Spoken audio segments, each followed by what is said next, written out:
All right, everybody. So I still want to be able to honor everybody's time. Again, we'd like to thank you for joining. I'm Lauren Eddybeck. I'm Chief of Staff with Black Tech Saturdays. And so again, we have had some issues with some bad actors in our community, and we are very, very determined to make sure that we keep Black Tech Saturdays a safe space. And so moving forward, we will adopt a webinar-based format. And so you will receive some new um, links for any other Zooms that you decided to join. But today I'm going to introduce our special guest, Sorilbran Stone. She is an AI visibility strategist and founder of Five Talent Strategy House, where she helps founders and high potential businesses engineer visibility and revenue through search and AI. She developed V.E.R.B, Visibility Engineering for Revenue Building, a strategic methodology linking visibility to business outcomes. She also leads the Detroit Visibility Study, which examines how the city's entrepreneurs are adapting to an AI-driven marketplace. Her work bridges storytelling, strategy, and technology to make visibility intentional and scalable. So I'm going to turn it over to Sorilbran Stone. I want you guys to know if you guys have questions, you can submit them through Q&A, or you can add anything you want to in the chat and we will see it.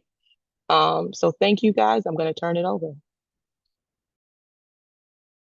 Hey, everybody. Thank you so much, Lauren. I appreciate the invite. It's always such a privilege to just come into this community and serve in any way that I can. So we have a lot to cover. Let's just hop right into it. Look, I'm gonna share my screen. If you cannot see, just holler. Like if something's up or something's off or whatever, then just let me know. But let's see here. Yeah, that's it. Cool. Can you guys see okay? Anybody? Anybody? I want to make sure you guys are seeing the right screen. Do you see the AI? Okay, perfect, perfect. All right, so we're gonna get into this. Um, we already did that. I'll talk a little bit more about that. Okay, so this right here, I would like for you to, if you can, go ahead and scan, just scan this, find me on LinkedIn. And there's a reason why. I have a resource folder for you. I would also like to see if anybody would be interested in me helping them or creating for them a custom, like a custom tool, like a custom GPT to help them do market research specifically in their industry. The one that I have, the one that I've built is calibrated for Detroit. You may need something different. So I didn't want to be presumptuous and say, okay, everybody can use this. But if you want that, then just hit me up on LinkedIn. That's the way that you get access to me. I'm also going to give you the first 3 chapters of my book. I just wrote a book on AI visibility. People acting like it's rocket science. It's not. So make sure that you have that too. The first 3 chapters, because that third chapter talks about how to establish yourself in machines. My job, I'm really good at helping brands to be trustworthy to machines. So search engines, AI models, I understand how to structure content so that machines believe what they're seeing. So yeah, just find me on LinkedIn and we'll do it that way.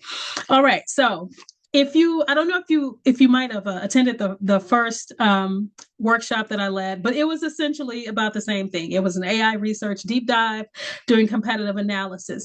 I'm not going to just kind of go back into everything I went through then, but I do want to lift out one primary idea, and that is this concept of the blue method. So if you were familiar with blue ocean strategy from back in the day, it was this idea that instead of competing in a market or launching your business or running your business in a market where there are dozens and dozens or hundreds of competitors, you find what's called a blue ocean instead of the red ocean that everybody else is in. And it preceded this idea of hustle culture and grinding and unicorn companies and VCs. And we know that thing blew up, that whole concept blew up on social media, and everybody was trying to be a boss. Delicate way to say most new founders can't afford boss behavior. So even if you're trying to leverage a go-to-market strategy, a lot of times you have to craft it based on the resources that you have. So my thinking is you find a blue puddle. A blue puddle is a micro market, a segment within your larger industry that you can dominate and own, right? That you can deliver great outcomes in. And so I talk about something called the blue method. And this is going to be the foundation of everything we talk about today. So basically you're looking at behavior, and behavior is just observing behavior. Like, what are people doing in your market? What are your target customers doing? The next thing is language, understanding what language your prospects are actually using when they're talking about the problems that they have. Then it's undercurrent. Undercurrent is what's going on in the wider market. So for instance, in my industry, you have brands that want to show up in AI systems. You have marketers who have not mastered a repeatable way to do that. And then you have LLMs or AI systems like ChatGPT, Perplexity that are they're not transparent. They're like black boxes. We can't see into them and we can't measure what's going on in them. So you have an audience that wants the thing that's not readily available, and then an entire industry full of marketers that haven't mastered the thing yet. That's what's going on kind of locally, like the kind of the microcosm. In the wider market, you have Google like just going from search engine to basically an LLM itself. You have data centers being built consistently, like just all over the place. And then we have this struggle because we're dealing with like the impact to the environment, right? We have the US government wondering if they should roll back copyright so that the machines have more to train on. So on the one hand, marketers are like, I mean, AI visibility, that's nice, but it's not really that big of a deal. But you have an entire industry being built that says it is a big deal. And in the next 5 to 10 years, it's going to be an even bigger deal. So that's what I mean by undercurrent, kind of being able to understand what's going on in your market, but also reading what's going on in the wider market. And then the last one is experimentation, meaning you can grab all the data, and then you need to actually act on the data that you have. So the idea we're dealing with today is, are you talking to the right audience? That's important because a lot of times we're posting on social media, you're doing business posting, and you may not be talking to people that actually would buy the thing that you're interested in. You may be talking to somebody, you may be getting likes, but it may not be your actual buyer. So are you talking to the right audience deals with when you show up in rooms, are you in the rooms where there are people who are going to buy what it is that you're selling? Events that you attend in person or virtually, or when you're paying for ads, that kind of stuff. And it matters because every bit of effort that you put into your business costs you something, right? It may cost you time, it may cost you money, it costs you resources, even like time away from your family.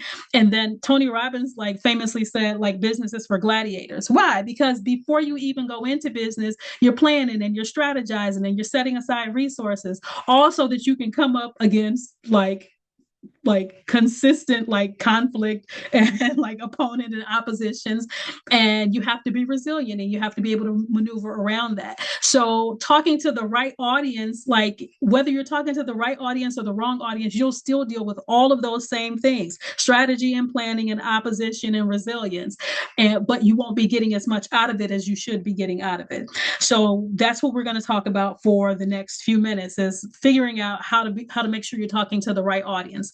So what is a winnable market? Um, it's not the most popular market all the time. It's not the biggest market. It's not the trendiest.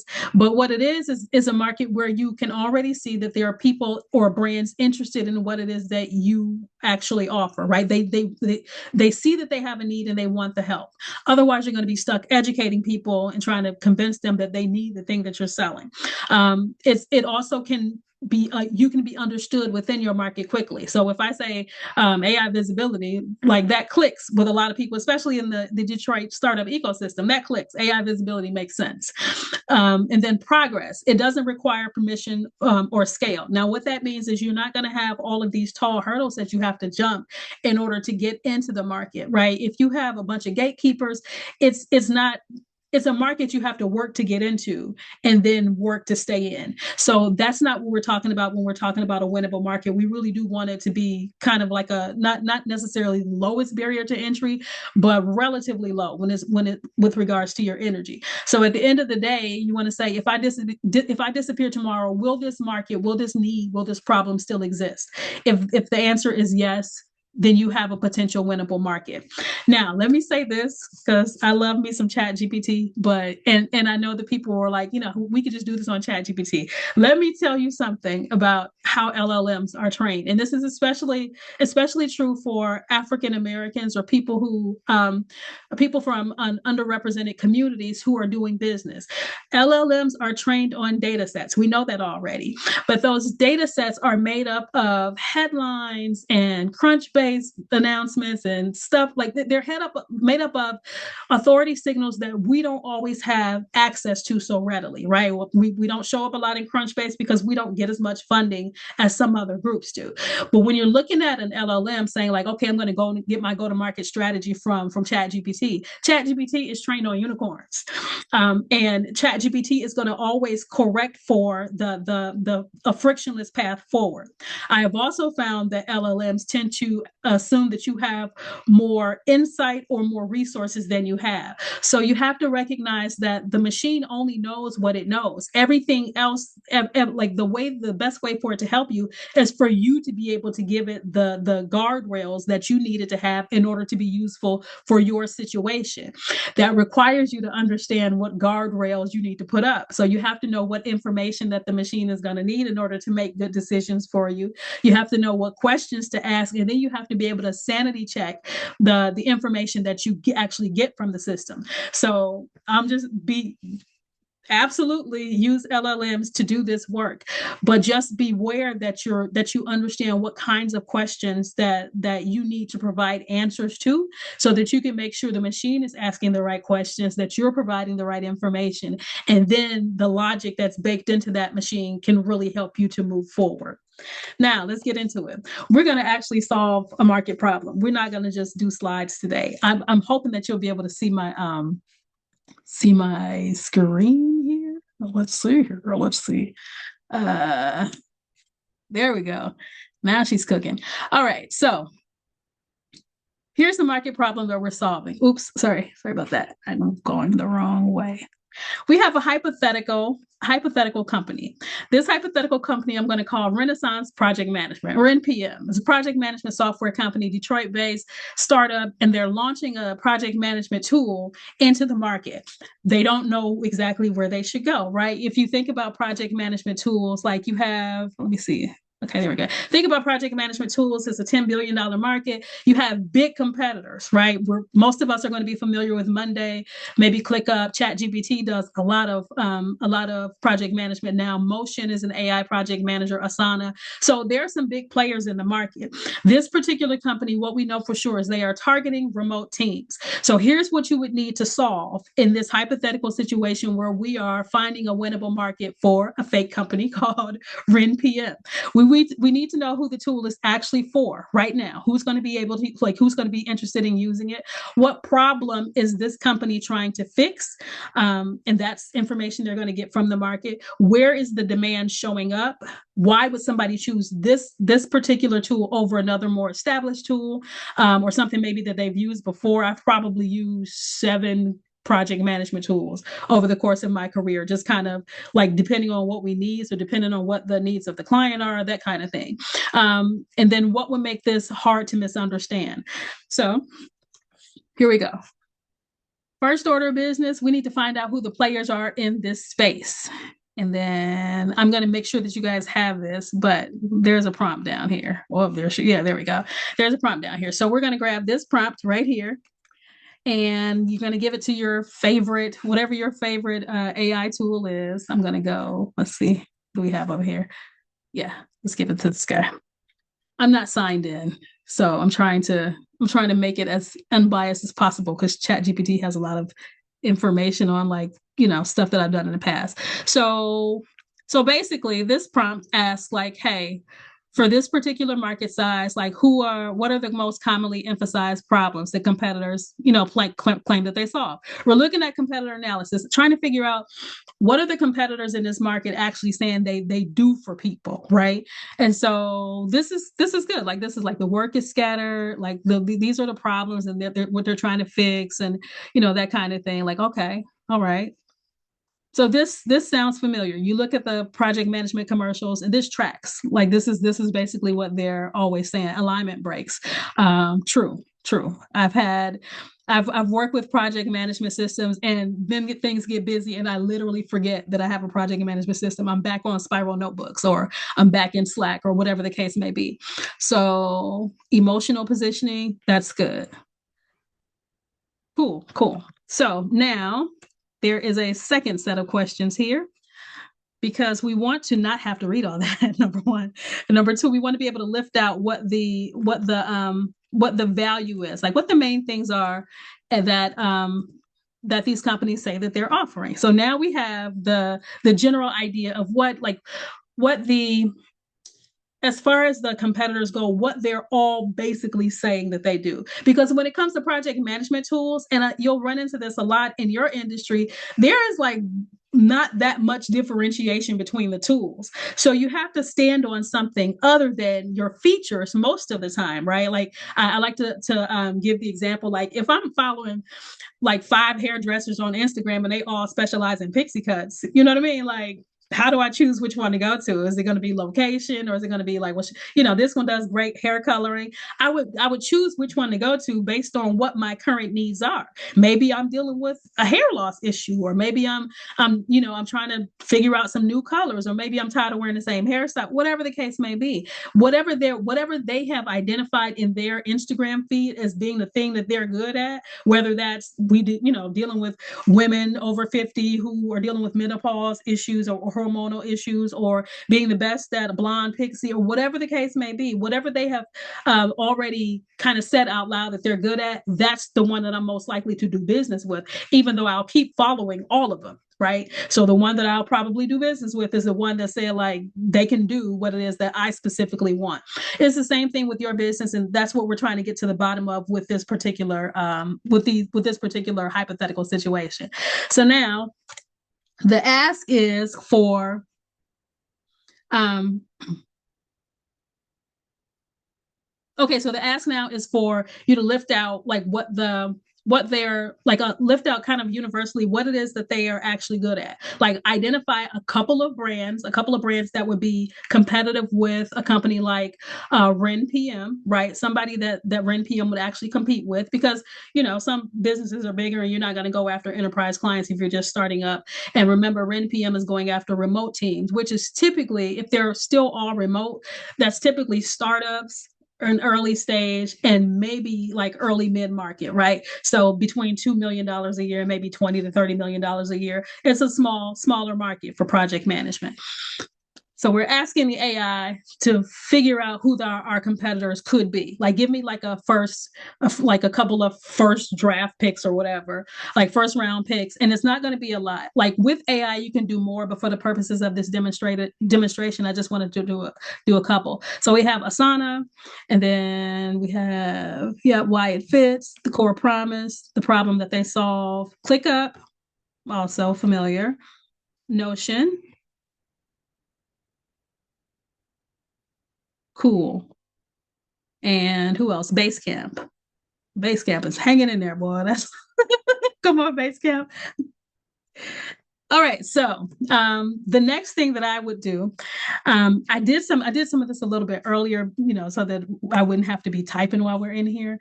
But the next thing I would do, I would drop this in a matrix. I typically call them pain points matrix, or pain points matrices, and it will contain probably a dozen different competitors and what problem that they're solving, or everything that I've seen from the wider market and what problem they're trying to solve. But for the purposes of this, let me make this a little bit bigger for you. So we have company A, company B, company C, company D. Identify some primary problems, what the core promise is, emotional angle, right? So we understand what the market, like what competitors are saying about themselves, which is really important because, again, remember the pixie cut example. I'm going to choose the person who's saying about themselves the thing that resonates most with me. I'm not going to give meaning to what they're saying. I'm going to wait for them to say the thing that I didn't know I wanted, or the thing I've been waiting to hear, or the thing that I'm going to be looking for in 6 months. So we want to understand what competitors are saying about themselves, and then that'll help us make decisions going forward. The next step, we want to know what our actual market is saying. So we want to do what I call asks, pain points, and intent. And then those three are important because, excuse me, people ask for one thing typically, like that there's something that's kind of top of mind that's pressing on them, and that's what usually gets vocalized in calls or when you talk to them, or when they show up online. But the pain point that they're trying to solve is the gap that they can't fill. That's the thing that's the thing that's getting at them that they actually can't do themselves. So while they're saying like, man, I need somebody to manage my social media, what they really want is, I want to be able to have more reach. I want to go viral. You know what I mean? Like that's the thing that they don't know how to do. And ultimately, their intent is they want to be able to make money as either a creator or make money, like bring in new leads for their business, right? So the ask and the pain point and the intent are all related, but usually only one thing gets vocalized. Usually they have clarity on one or two things, and you kind of have to pull the meaning from it yourself. So if we go with what are the ask, pain points, and intent, one of the cool things that I saw recently, Reddit is a great place for this, and LLM source a lot of information from Reddit because it's basically people's actual opinions, unfiltered, on different things, like what they've struggled with, that kind of thing. One of the tools that I have used forever and recently found out it pulls from Reddit is called Keywords Everywhere. So let's see here. So I'm in Reddit. I see this little box pop up, and I'm like, "Oh, that's cool. I can summarize a thread. Keywords everywhere." I used it for SEO for years because I could do any search on Google, and it would tell me, like just kind of have a little box at the top to tell me what the volume traffic was, how like the cost per click, that kind of thing. But it also summarizes Reddit threads. So what we will do is we will look at this. Tested a bunch of free management project management tools 3 months ago, and then let's push this into Chat GPT.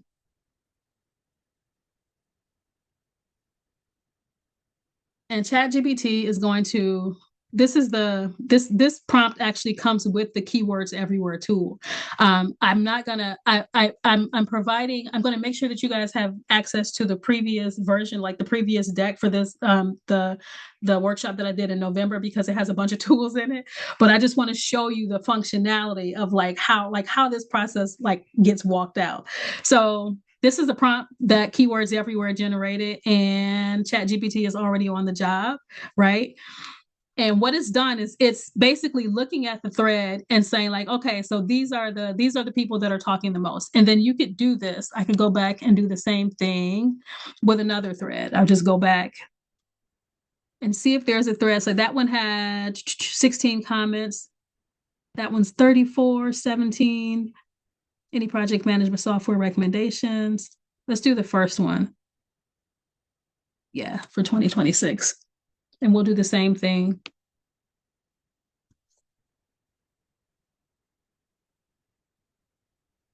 Same thing. And it'll be a little bit longer because instead of 16 comments, this one has like 59.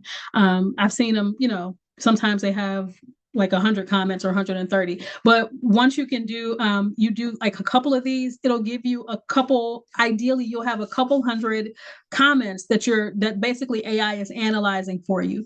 And so I would just kind of aggregate those comments together, like, okay, this is what I'm seeing. I'll drop them in one thread and then ask the machine to kind of pull out like what are the themes that you're seeing.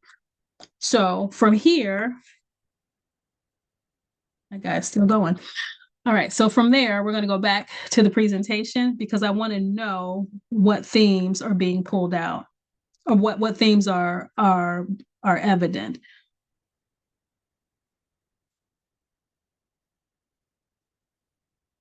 Okay, so here is the next prompt.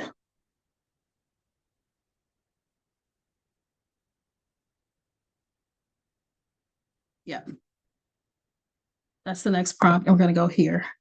I'm just going to drop it in. Going to make my life easier. Give me a table so I'm not reading threads, right? So the table, you can basically copy it and just drop it right into a spreadsheet. But what it does is it helps to organize what's actually happening in the thread. So that's a lot. Thank goodness for AI. So once it's done, just kind of like pulling everything out. Like it basically the keywords everywhere tool summarized what was happening in the thread. This prompt asks the AI to pull out the most frequently voiced pain points that are coming up over and over again, right? So that we understand what's happening and to put them in order from most frequently voiced to least frequently voiced. And then what I would do, because I like to compare notes with the AI. So if I look at these, and transparency, I've actually kind of gone through this a couple of times in iterations, just making sure that the prompts work. And one of the things that I notice and can verify with my experience is that a lot of the complaints here: poor visibility into real work risk and timelines, overly complex tools for small teams, uncritical or shallow AI adoption, task trackers break down as complexity grows, right? You've like put all this time into this machine, and now all of a sudden you get enough people on there and it's not really working. Project management work becoming reporting theater, overbuying tools. So what like when I'm looking at this data, what I'm seeing is that there is a problem with not with implementation. People are implementing the tools. The thing that they're having the most trouble with is that they feel like they put a lot of time and effort into the tool only for it to break down or for it to not be sustainable or for them to revert back to what they were doing before as soon as things get busy. And so my take is that, and then I will, of course, you definitely ask your AI, like, and you kind of go back and forth. Let me frame that. So I'm a big proponent of thinking with the machine. So if I'm going to ask AI to do something, I want to have first stab at the data. I want to look at it and say, okay, this is what I'm seeing, and then I know what I'm seeing, and then I'll tell the AI. No, I won't tell. I'll ask the AI what it sees, because if I tell it what I see, it's gonna try to be my friend. Blah blah blah blah blah. So I know what I'm seeing. I think I see. There's some patterns that I think I'm seeing. Ask the AI what it sees, and then we can compare notes, and then we can figure out what the blue puddles are, right? Where those kind of micro segments are of the market that you can get into. The thing that I saw: wasted effort. Nobody wants to feel like they have spent all their time trying to, get into the habit of using a project management tool, and there's all this wasted effort. So the first blue puddle I'm identifying is wasted effort, and the rest of this is basically me showing you how this actually gets applied, because I don't want you to walk away with an understanding of how to read the market and not understand how to translate that into your brand and showing up online.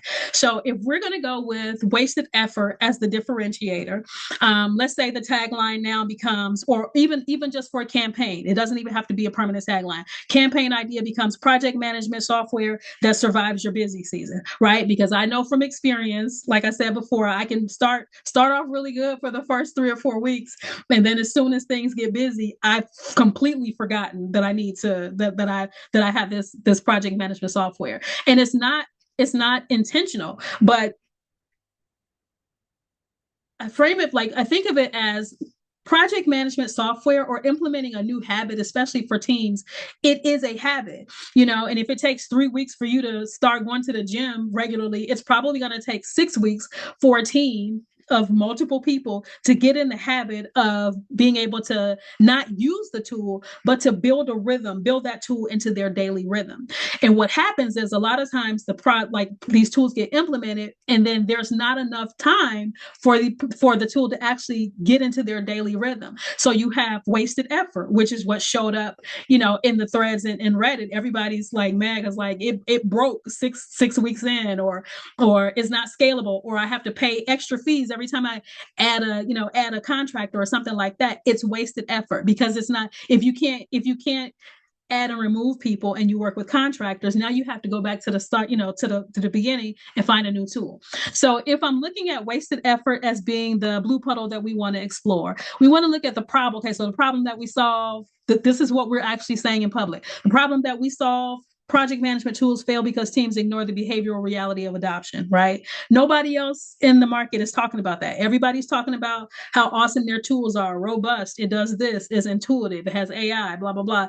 And the market is saying, like, it has all of this stuff, but it's not sustainable. Like, we can't sustain using it for a variety of different reasons. So the blue puddle I've identified is the the habit that a team would have to develop in order to actually use the project management software, right? Whether or not that's actually a feasible direction to go in for a company, who knows? But it's a blue puddle. It's something that nobody else is talking about.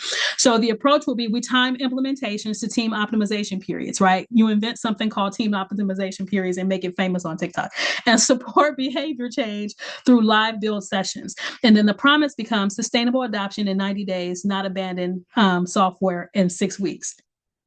Now, this is what this could look like. So, if I were taking this blue puddle out into the world as my differentiator, one of the things that I would do is I would have a schedule for when we approach different types of businesses, right? Because if you're going to say that behavior is the thing, you have to align your actual practices in house with the behavior or with your tagline essentially. So if you're saying that you want to make sure that people have time to adopt this AI, then that means you need to know industry by industry what the actual best adoption periods are. Like when are their slow seasons versus when are their busy times, because you want to make sure that they're implementing during their slow season so that they have enough time to bake in that new behavior. So this is what I would lead with, like just team optimization periods. We're approaching brands based on when they are most likely to be able to implement this technology. And then when it comes to actual practice, going out into the world and saying like, hey, this is what we think the team should do. And I think this is the part that gets a lot of people kind of hung up. Let me push this down. This is the part that gets a lot of people kind of hung up, because you can find out where the blue puddles are and you can start moving in that direction. But if you don't know how to show up in your market aligned with the blue puddle, like aligned with what the audience said that it needed or that it wanted, you're going to have a really, really hard time establishing yourself in that micro market. Again, there was a stat that came out. LinkedIn put out a stat, maybe, what's that LinkedIn? LinkedIn circulated it. And it said something like 94% of 94 to 96% of B2B decision makers consult LLMs before they make a buying decision. So I know, like I said in the beginning, I know we're saying that it doesn't matter if you're showing up in machines, if you're showing up in AI systems, but the behaviors are saying that it does matter. And if it doesn't matter for you right now, it will matter for you in 6 months to a year from now.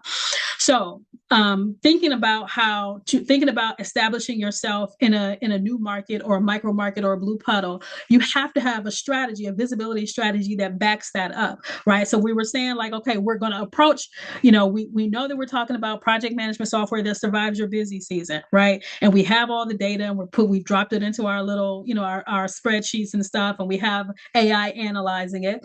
And we have our differentiation in the market. Now you have to say that stuff out loud. When you approach companies, you have to approach them based on what you're saying out loud, right? And it means you have to have some measure of understanding and knowledge about what their busy seasons are and what they may be struggling with at any given time, right? So that's the consistency that you would need to have in order to establish yourself in the market. And now if we go back to the visibility strategy, and I don't want you to think of this as visibility. I say all the time, visibility is economic capacity, but if you're going to show up anywhere at all, you have to have a strategy for showing up. And so positioning, what is it called? REN PM in the market, we're going to need a couple of things. Number one, if you're talking about behaviors, you need that to seem like it's threaded throughout the organization. So I would have a strategy where, let's say the CEO, the COO, maybe the head of marketing, some of the leaders, the leaders within the organization take a step toward thought leadership, whether they're actually thought leaders now or not. They need to be saying something that aligns with this positioning. So the leadership posts on implementation psychology, right? Like the case studies focused on how teams adopt industry specific, like the case studies on how teams adopt the behavior.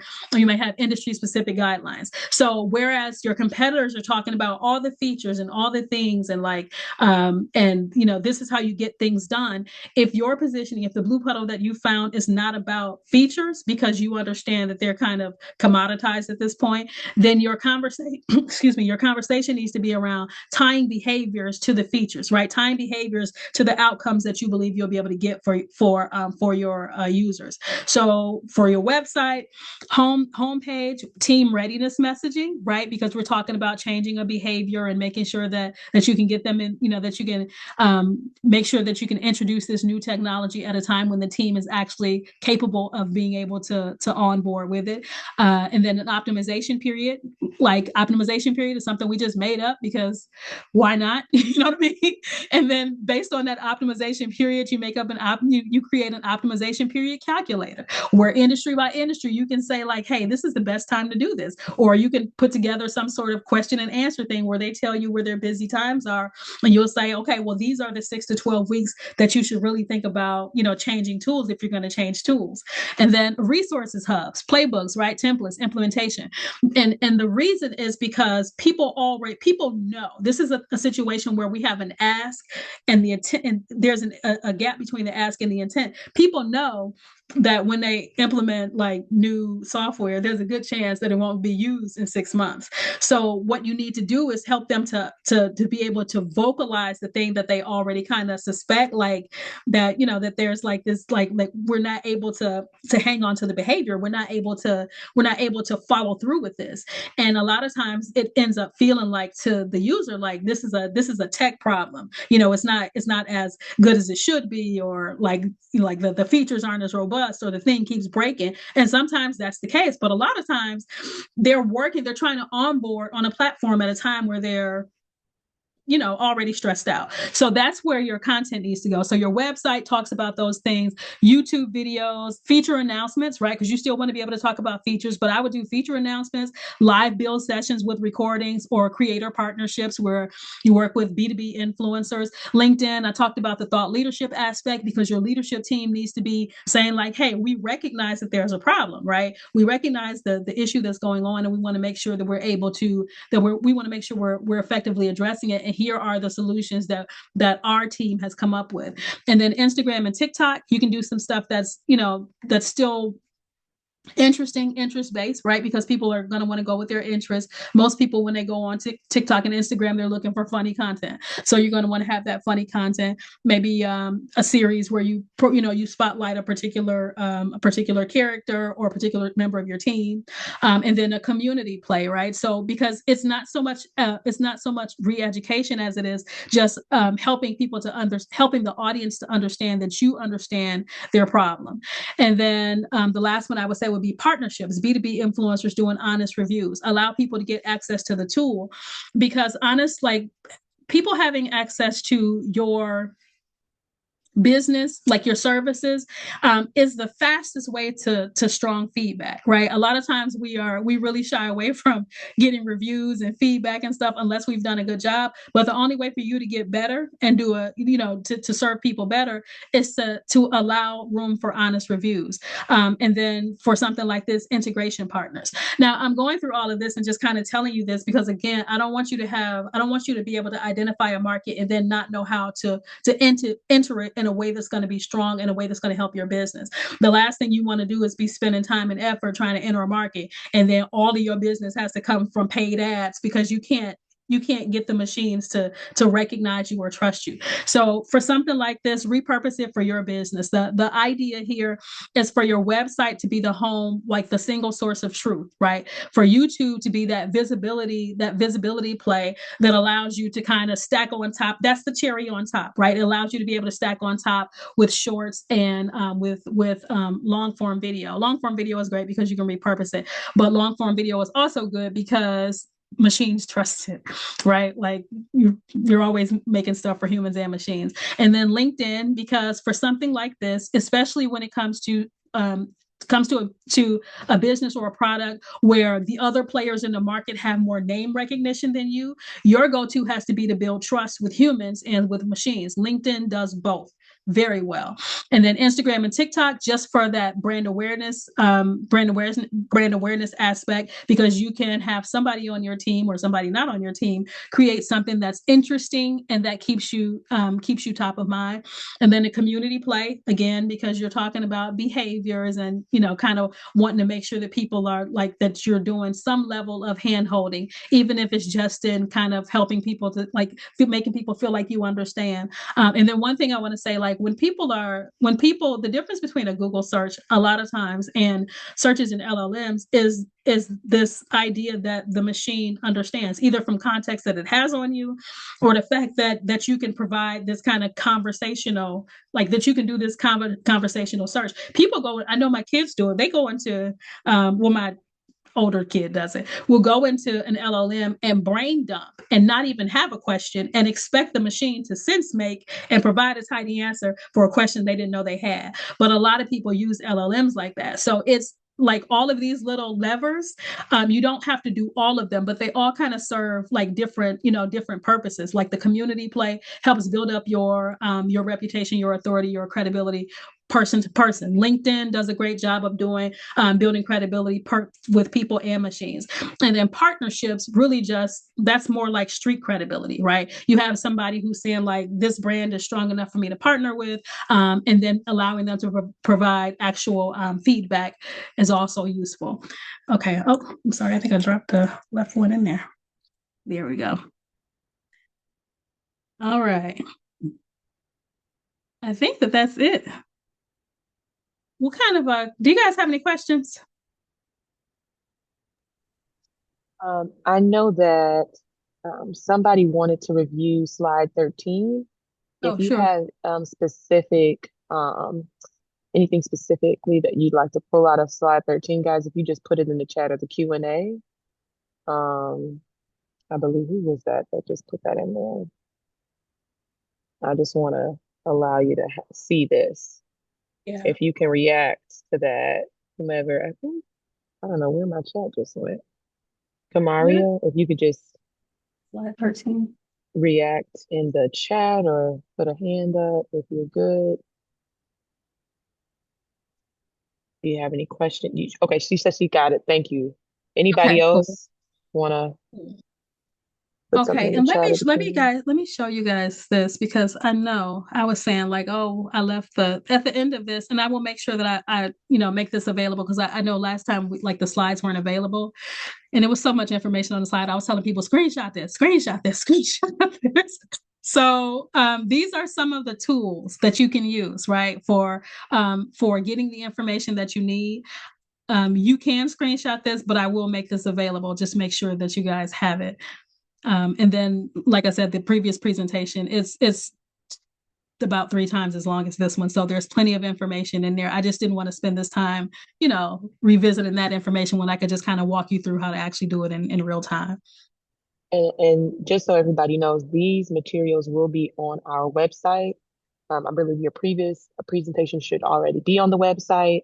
If it's not, it will be on the website as well as this one. So you guys are going to be able to review this on your own time. Okay. But I'm open to answering questions. If there's no more questions, that's cool. But please scan the QR code. I am. Please scan the QR code and let me know if you want some additional help and guidance. Because I know with market research, it's easy to say like just do these 5 things, and then once you do them, you standing in a pile of data like, oh, okay, now what? Like, I forgot all the rest. What now? What? So if you need some help, then just hit me up. I can help you.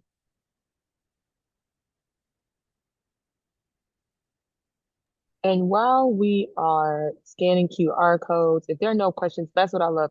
If we can get a round of applause in the reactions or some hearts for our great speaker today, this information is invaluable, guys. You cannot get the revenue and reach those revenue goals that you want without solid market research. Um, it is just impossible. So we are so happy to have you. Please reach out again on her LinkedIn. Leverage her as a resource. We value her, and we value you guys for joining. We really appreciate you guys. If that's it, we'll let you guys go. Thank you. Thank you.